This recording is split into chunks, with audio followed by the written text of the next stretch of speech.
I was out for a ride, and while I was out, I was thinking, what's the best car for £5 grand?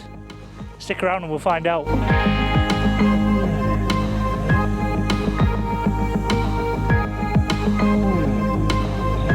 So I couldn't come across a one-size-fits-all when it comes to the perfect car for £5 grand. There were too many situations. I mean, you can pick, but it's going to be down to what you want for £5 grand, isn't it? So I've broken this down. I've broken it into age brackets. We're going for 17 to 20, 21 to 30, 31 to 40, so on and so forth. Because I feel like I can roughly get a car for a specific age group. So we'll go from there. What I'm going to do is for every age group, I'm going to have 2 sensible choices, and then there's going to be 1 wild card. It's going to be a bit out there, a little bit silly, but something that I would definitely consider. Let's get into it. So kicking it off, 17 to 20. You need a car that's a little bit smaller. You've effectively more or less passed your test. You want something small, don't you? Something you can drive in the college car park without too many issues. Well, my first choice, the Audi A1. I think this is a perfect choice. It's the black edition. It's going to hold its value well. And it's a nice car. Audi's A1s are nice cars. They just hit a nice little point. It's got the 2-litre TDI lump in. It's a tried and tested engine, that. It really is a nice piece of German engineering, if I'm honest. In the upcoming cars, you'll probably see this 2-litre TDI come up again. But for now, it's a spot on car that you. I mean, if I'd just passed my test and someone offered me that, I'd be over the moon.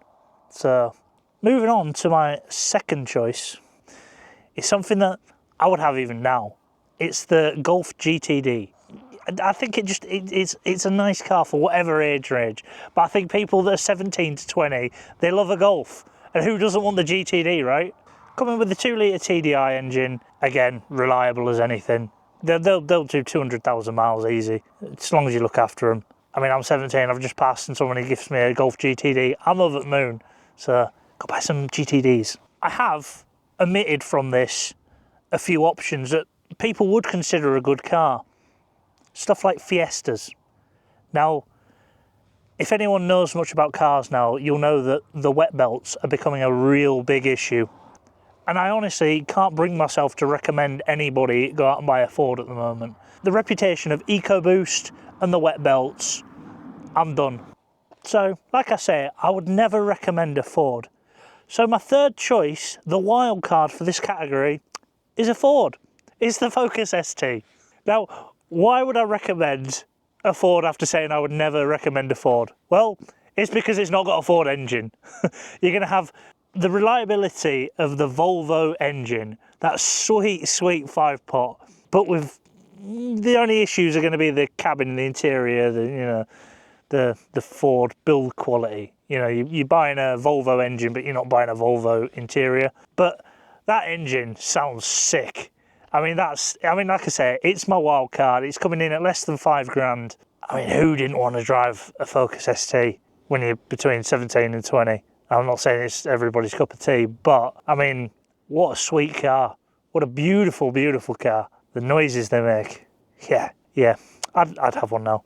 Anyway, so moving on, we'll go into the 21 to 30. So this is, people have grown up a bit. Insurance has come down a little bit, and, you know, maybe you just want something a bit faster, a bit bigger, a bit more, I don't know, just a bit more. So my first choice, well, it's got to be the BMW 330d, hasn't it? For £5,000, you're getting a German car with German engineering and arguably one of the pinnacle engines of the era. That 3-litre diesel engine from BMW, it was sweet. It really is a sweet little thing. The only downside was the gearbox wasn't fantastic, but it wasn't bad neither. So obviously, being the BMW engine, they're not completely perfect. There was the timing chain issues, mentioned it in the previous videos. It wouldn't put me off though. I'd just look after it, I'll get it changed if it was that much of an issue. £5 grand, you're keeping the car 5 years, aren't you? Maybe there or thereabouts.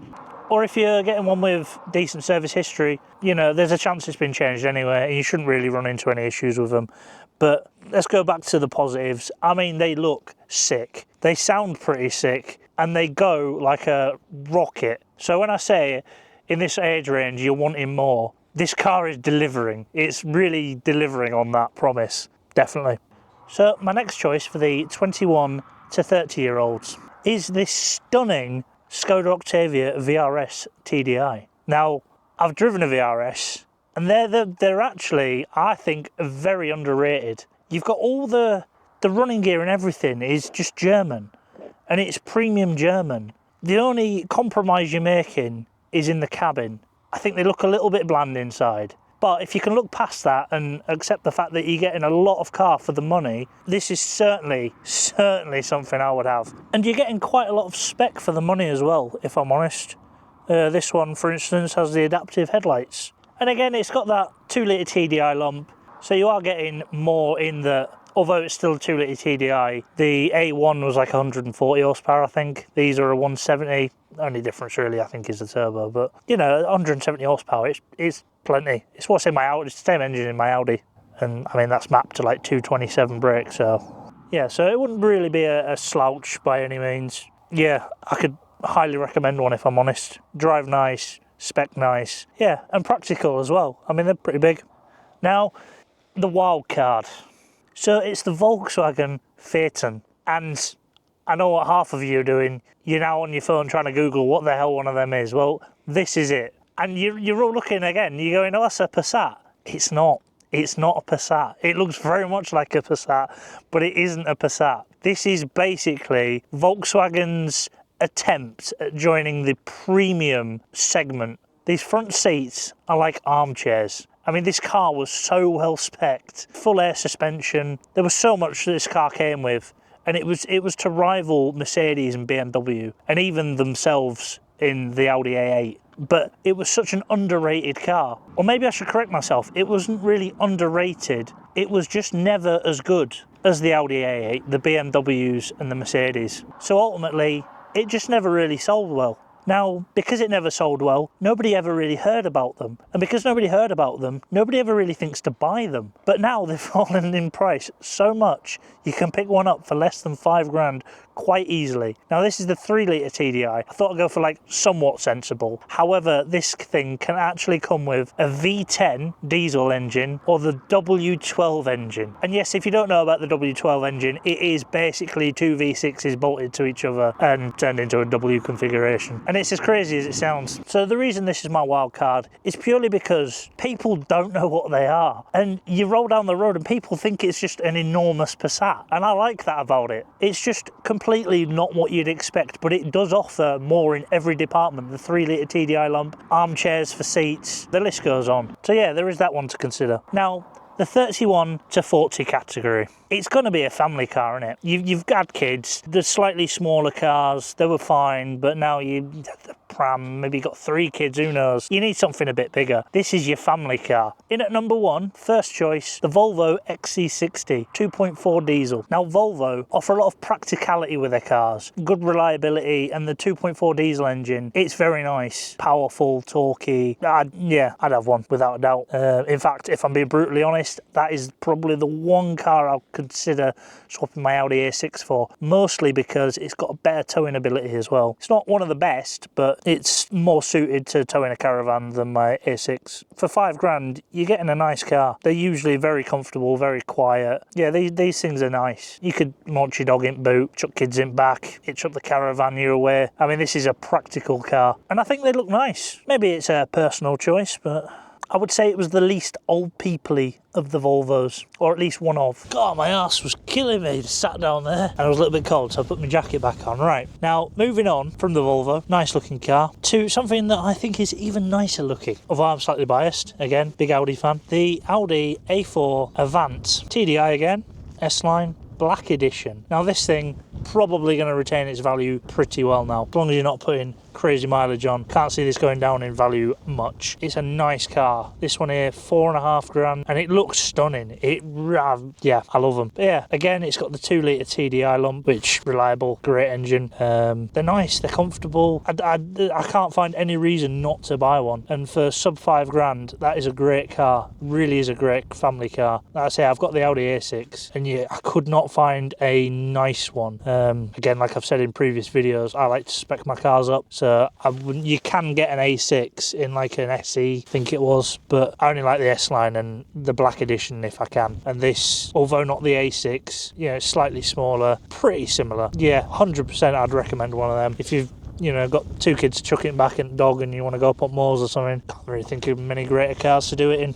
And now that leads us on to the wild card. What would you pick for a family car? Now it's got to be a little bit wild, hasn't it? Can you get much more wild than the Zafira VXR? I mean, we're going back some now. Could we even call it retro? It's got the nostalgic feels, we'll say. It's not as modern as an A4, but it's pretty damn cool. Now this looks stunning in that black. I do prefer him in the Arden colour, but in black it's looking pretty nice.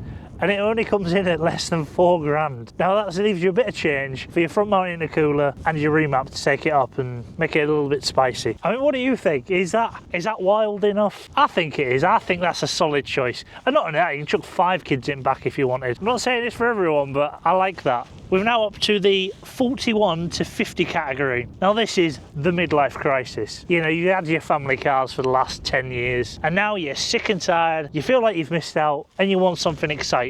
So what do you pick? Well, I mean, it's a bit cliche, isn't it? There's only really a few choices and everybody picks them. So I'm going to pick them, why not? So the first choice is the BMW Z4. So this is the 2.5, 190 horsepower. It's nothing crazy, but they're a nice car. And I can't think of many people that haven't sat around and gone, you know what, I wouldn't mind a 2-seat sports car at some point in my life. And it ticks those boxes. It's not ludicrous. You could probably daily it. And they're a nice looking car. They're well built. I don't think they were renowned for any major issues. And I could see myself in one if it wasn't for the fact that I bought my Astra VXR. I mean, that was probably my midlife crisis car, but in fact, you know what? That was fully my midlife crisis car. After rolling around in the Audi for so long, I needed a bit of something. And that was it. So at £4,500, it's coming in with change. And I think you'll agree, it looks pretty tasty. That is not a bad looking car. Now, choice number 2. We've already said the BMW Z4. There's only one other choice out there, surely, when it comes to midlife crisis. It's the Porsche Boxster. For some reason, everybody sits around and thinks, yes, I really feel like I should have a Porsche at some point in my life. Well, now you can, because they're coming in at less than £5,000. And this one is the 2.5 litre, which I don't believe has quite as many issues as some of the other engines. Some of them are a bit prone for issues here and there, but I think you're pretty safe with the 2.5. It's not the most powerful in the world, but it's getting you low to the ground. It's a sports car feel. And I think it ticks a lot of boxes for a midlife crisis, coming in at sub £5,000. Obviously there's way better choices out there, but at sub £5,000, yeah, I think that's nice. And yes, I can hear it, people. Yes, I know they're both a little bit bland, and maybe you want a more extravagant, a little more crazy car for a midlife crisis. Have a proper midlife crisis. Well, what about the Mercedes SL, the SL 500 in particular? This is a 5-litre engine, and to be quite frank, it's oozing luxury too. I mean, look at the size of that bonnet. It's insane. This is the wild card, obviously, so it's got to be wild, and I think that is a wild car. I'm not saying it's an affordable car, but you know, this is a weekend car, isn't it? This isn't, you're not daily in this. I mean, let's be honest, you're probably going to get 15 to 20 gallon out of that tops. Definitely not daily material, but I mean, that is a wicked midlife crisis car. I'm having that every day a week. But now it's time to grow up. We can't all be children for the rest of our lives. We can't have midlife crisis until we die. Unless you die when you're having your midlife crisis, then I suppose you would. But 51 to 60 category, you've grown up a bit now. The midlife crisis is over. Your missus had her speaking to you, you know, she's not happy rolling around in that all the time. So what do you pick? Well, I've got you as well. You're going to be pulling up to maybe funerals at this point, or maybe weddings, christenings, that sort of stuff. You don't want to be looking like a bit of a weirdo. How about the Mercedes E-Class? Well, this, I think, looks stunning, absolutely beautiful. And that 2.1 diesel engine, I think they scream reliability. There aren't that many issues with them at all. These are quite nice cars, well spec'd, comfy. I mean, the E-Class is like premium. These are beautiful cars. And at less than £5,000. Why are these less than £5,000? I do not understand. But I would have one of these without a doubt. This is a nice car. I know what everyone's saying. At this point, everyone's going, oh, all these cars are German. What's wrong with French cars? So on and so forth.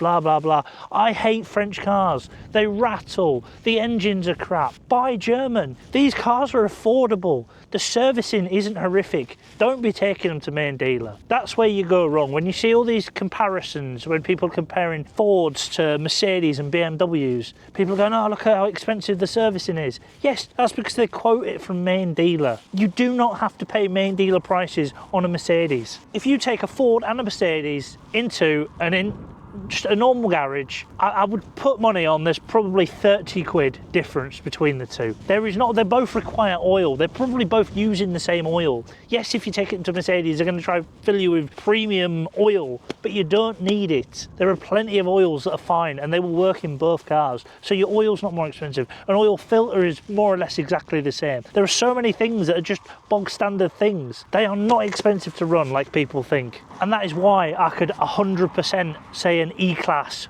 makes it on this list as opposed to something like a Mondeo. A lot of these cars you would probably say were sort of for men, and yeah, and you're probably right. However, my next choice is, I would say, a more female-friendly car, and it's the Mini Countryman, the 2-litre SD.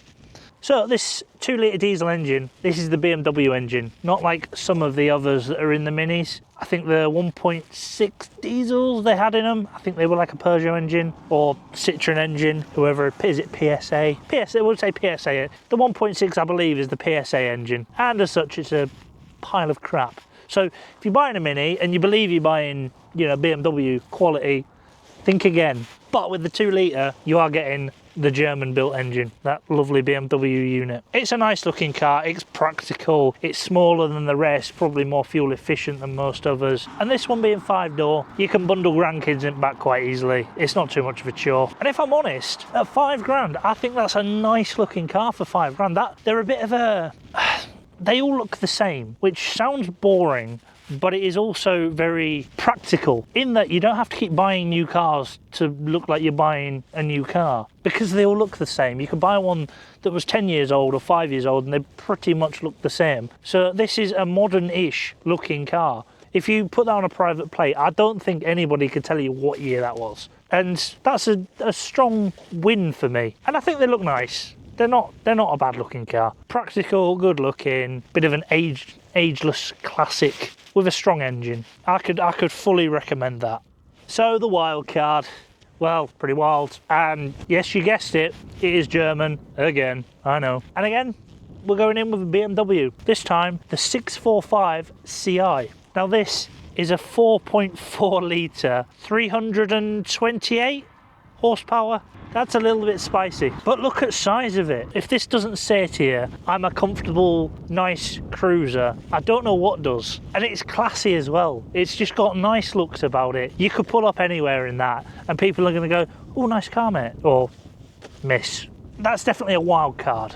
I mean, again, you're probably not daily in this, but then again, at this age range, you might not even be driving daily. You're not far off getting your bus pass here, so... I mean, I would consider this mileage quite low as well. It's barely worked, is it? I mean, it's just broken in, that engine. I mean, at this point, it's probably going to see you out. And at 3,900 quid, that is a bargain. Again, this is a wild card. It's not something you're gonna daily, but this is something that if you've got a lot of money to spend on fuel but you don't have a big outlay for the car, this thing ticks all the boxes. Yeah, I'd have one. So we're up to the 61 plus category. This is as old as I'm going now because, to be quite frank, you're going to be on the bus soon. And if you're not on the bus, you should be on the bus because you really shouldn't be on the road for much longer. So how about for your last car, your last hurrah, a BMW X1. Now this is a nice looking car for less than 5 grand. It's got the 2-litre diesel engine in, again, other than timing chains, reliable, nice, powerful. It's basically the 1 Series, but jacked up a little bit bigger inside, and ultimately it's easier to get into because let's face it, you're 61 plus, getting into low cars probably isn't your thing anymore. And this is again a car that looks nice. It looks nice pulling up anywhere. It's not out of place. You've got the German build quality, the lovely engine, the nice interior. I honestly can't think of many better cars for 5 grand that suit that age range better than an X1. Now for my second choice, I've gone for a brand that probably does deserve a shout because they do actually turn out some pretty nice cars and some pretty good engines. So in at number 2 for the 61 plus category is the Honda CR-V 2.2 ID Tech. Now these engines pretty good actually, and Honda's for the most part pretty reliable. They're not the best cars in the world. By the same token, they're also not French and not rattling to pieces. And these CR-Vs tick a lot of boxes, I think, for this age range. You've got ample room inside, comfortable, and I actually like the Japanese styling on them. The interiors do have a look of Japanese, and I'm a lover of that, if I'm honest. All German stuff seems to look the same, and all French stuff seems to look the same, and again, all Japanese stuff sort of looks the same, and I do like it. It's different. You don't usually see it. Now, this example looks absolutely pristine, and for £5,000 I think you're getting a hell of a car there. So yeah, leather seats, powerful engine, Japanese reliability. I mean, you can't really go wrong at that, can you? But what's that? You're 61 plus years old and you're telling me you're not boring? Well, I've got you covered as well, because the wild card is pretty wild. How about a 4.5 litre turbo Porsche Cayenne? These things are wild. I've been in one in the past and they are quick, like stupid fast quick for something that's stupid big. I mean, you could chuck your dog in that and pin it to boot. You could chuck your grandkids in and have them screaming. It's a great car. Now, I was trying to slot in a Range Rover on this age range, and I just could not find one with a decent engine. Not one that I could truly recommend to people. I mean, yes, if you've got a mechanic in the family or something and you don't mind breaking down every other week, then yes, go get yourself a Range Rover. But I just couldn't recommend one. If you could find one in the price range with the 3 litre BMW engine, I would possibly say consider it, but I couldn't find one. However, this Porsche Cayenne Turbo, I think this does everything a Range Rover does, but better and faster, and you look a little less old. So yeah, if you fancy cruising around in style that's epically fast, and it's a Porsche, I mean, I suppose it's bragging rights in some respect, maybe give it a consider. For less than £5,000, that is insane. And you know what as well? The daft thing is it's probably ULEZ compliant, which could save you money. So that can only be a good thing, right? So I think that about concludes it, and I'm freezing cold. So let me know what you think in the comments, and let me know what I've ultimately missed. I'll see you in the next one, guys.